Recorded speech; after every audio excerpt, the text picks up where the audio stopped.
இல்ல கூட்டணி கட்சியெல்லாம் வராதபோது, "நண்பா என்னடா யாரும் கூட்டணி கட்சி வரல நண்பா, இது அது" நான் எனக்கு ஒருத்தர புடிச்சுட்டாங்கன்னா மனசுல பட்டது எல்லாமே சொல்லிட்டு இருப்பேன். அது நல்லதோ, கெட்டதோ என் பழக்கம் அப்படிதான். பிடிக்கலன்னா தூரம் ஒதுங்கிடுவேன். அப்படியே போகுது.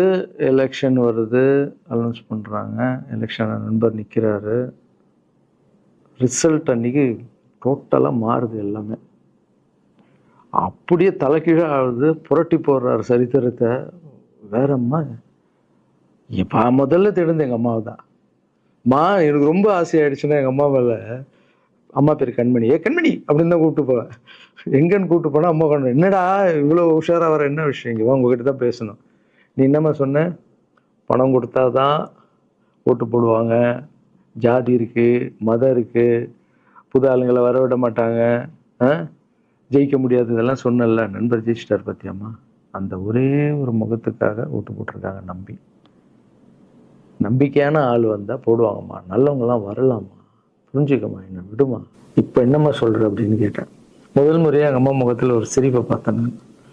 "ஆமா கண்ணா, அந்த புள்ள எல்லாத்தையும் மாத்திடுச்சு. இவ்வளோ பெரிய வெற்றி அடி வரும்னு நான் எதிர்பார்க்கலப்பா. ஒரு நல்ல மனுஷன் வந்து பண்ணணும்னு நினைச்சா அது வந்து முடியுங்கண்ணான்ற நம்பிக்கை எனக்கு வந்திருக்குப்பா" அப்படின்னு அம்மா வந்து சொன்னா.